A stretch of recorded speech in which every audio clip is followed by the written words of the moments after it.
Bonjour et bienvenue dans cette vidéo qui va vous présenter l'outil de gestion de projet collaboratif S-Project. Donc au début, on va accéder au site de notre entreprise Algeria Jug sur S-Project. On introduit le nom d'utilisateur et le mot de passe. Et voici l'interface utilisateur qui s'affiche au début. Donc elle est composée de plusieurs zones.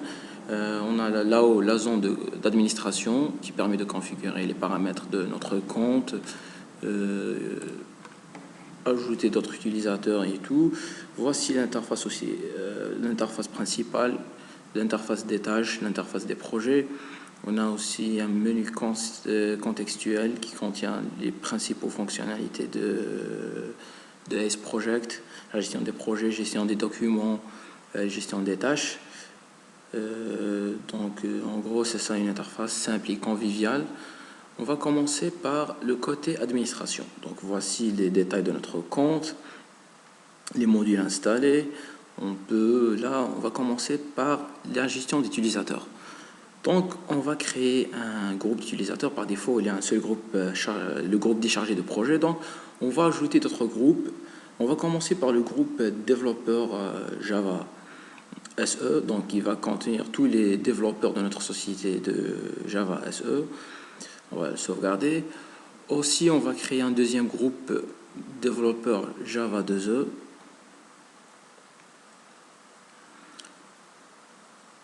Puis on clique sur sauvegarder.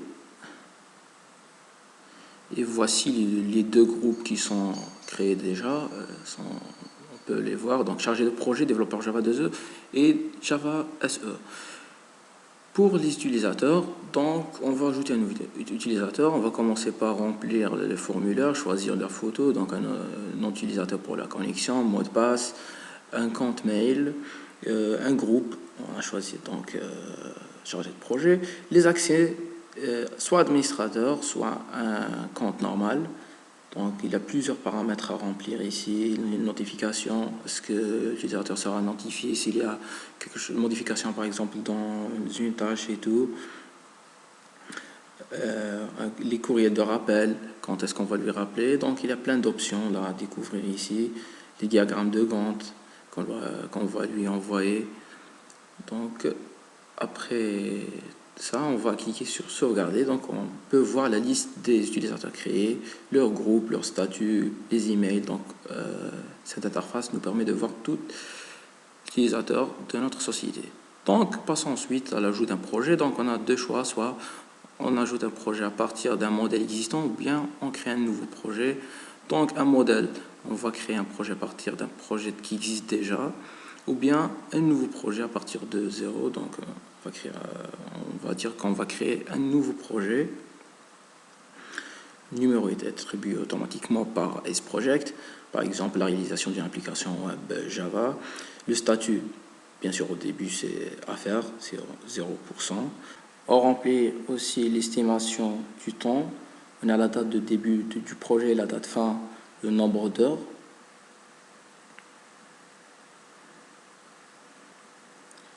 Il y a d'autres champs aussi, mais qui sont un peu inutiles. Et on termine par cliquer sur sauvegarder. Donc, après la création de notre projet là qui s'affiche ici, on doit assigner des utilisateurs de l'entreprise à ce projet là. Donc, on clique sur assigner un utilisateur. On va sélectionner les utilisateurs. Ils sont affichés par groupe. Donc, on a les chargés de projet, les développeurs, les groupes qui sont déjà créés. Donc on va choisir un chargé de projet, un développeur Java 2E. On clique ensuite sur sauvegarder. Donc, et voilà la liste qui affiche les utilisateurs assignés à ce projet-là. On va à l'onglet tâches. Pour créer une tâche, on clique sur le bouton ajouter une tâche. On attend quelques secondes. Et voilà, la page est actualisée. Pour le numéro, c'est optionnel, c'est pas obligatoire. Le résumé, ça résume un peu la tâche. On va écrire par exemple diagramme de classe. Et pour les détails, il faut spécifier quelques détails à propos de la tâche. Dans notre cas, on va écrire réaliser le diagramme de classe UML par exemple.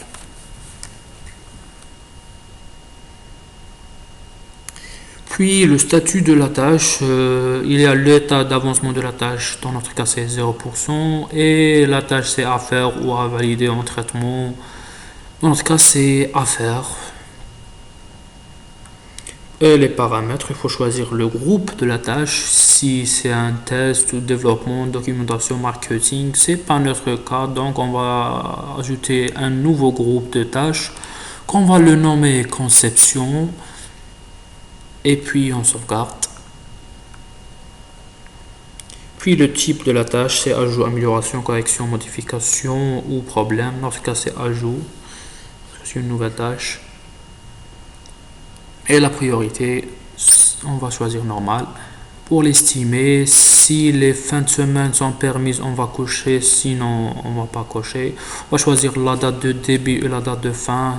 Dans notre cas, c'est du 3 au 5 mai 2014. Et puis l'estimé des heures, on va prendre par exemple 10 heures.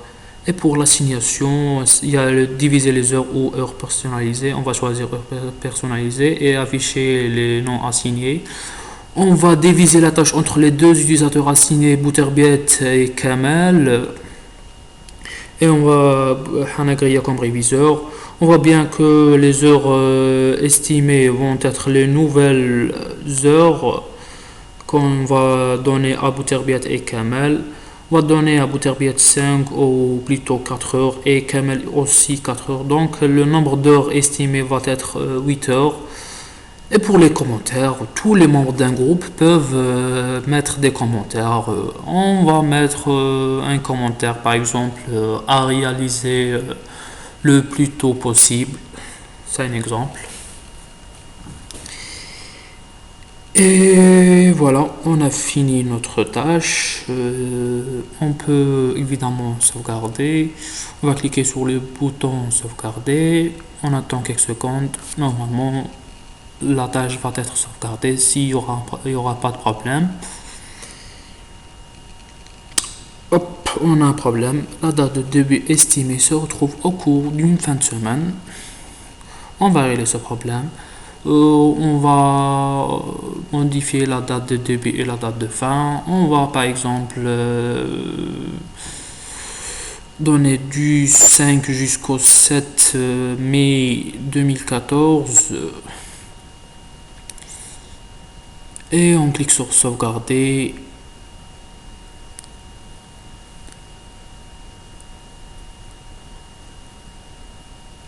Et voilà, la tâche est sauvegardée.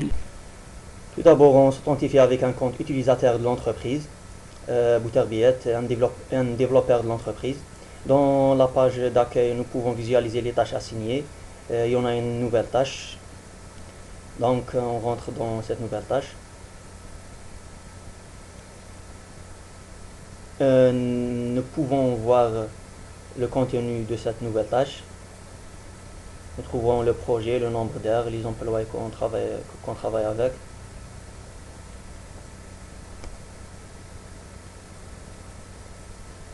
On rentre dans le projet.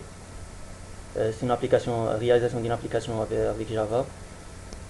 L'utilisateur peut voir ses tâches, diagramme de classe. On rentre dans cette tâche pour voir plus de détails. On trouve les détails de cette tâche ainsi que les utilisateurs qu'on travaille avec. Un commentaire aussi de la part du chef à réaliser le plus tôt possible. L'utilisateur a le droit de répondre. La réponse sera visualisée par tous les autres développeurs.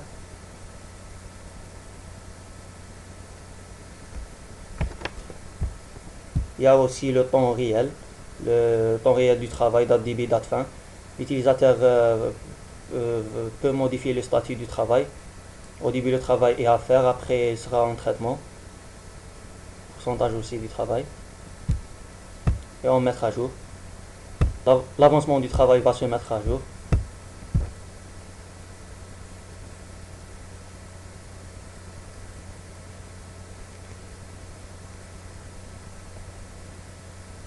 Nous pouvons aussi visualiser le diagramme de Gantt de tout le projet.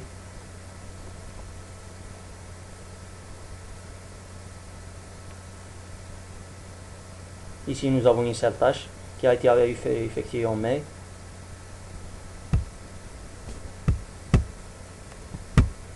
Nous avons aussi l'agenda qui contient toutes les tâches de chaque jour.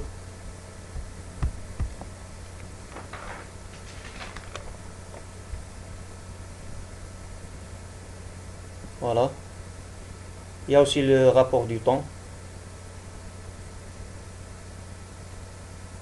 qui contient l'estimation temporelle du projet, chaque tâche avec le délai de travail.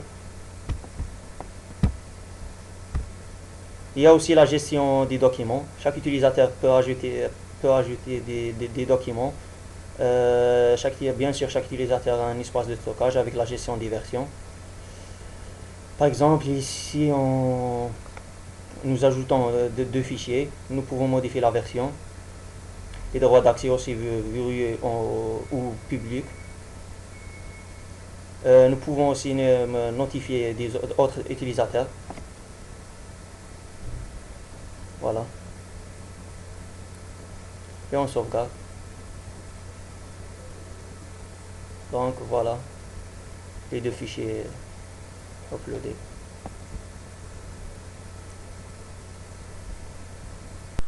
Passons maintenant à la messagerie dans S-Project. Donc, on va composer un nouveau message.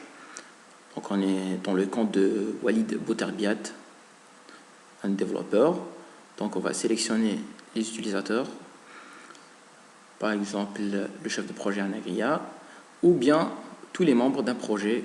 Notre seul projet là, créé précédemment, réalisation d'une application web Java 2E. On introduit l'objet de notre message, le texte du message. On peut aussi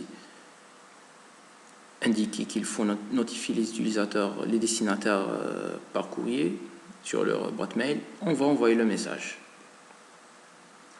Et c'est bon, le message a normalement été envoyé. On va se connecter donc via le compte du chef de projet Anagria, nom utilisateur, mot de passe comme d'habitude, connexion. Et là, on a une notification, un nouveau message qui arrive. Évidemment, le message de Monsieur Bouterbiat. Voici les informations, le texte du message et tout. On peut répondre, transférer le message ou bien l'effacer. Donc, sous l'onglet documents. Donc, voici le document aussi que Monsieur Bouterbiat a ajouté. Finalement, on va voir les notifications par mail dans S-Project. On va se connecter à la boîte mail du chef de projet Anagria. Donc, voici une notification. On a cette notification, ce mail qui indique qu'il y a une tâche modifiée. Donc, voici là les modifications. C'est 40% d'avancement de la tâche. Donc, le chef de projet peut voir l'état de l'avancement des tâches ou bien du projet via sa boîte mail. Aussi, un autre mail là, lorsque l'utilisateur Monsieur Bouterbiat a uploadé quelques documents. Et enfin, le mail envoyé par Bouterbiat aux autres collaborateurs du projet. Donc en gros, c'est ça. Merci pour votre attention. Passez une bonne journée. À plus.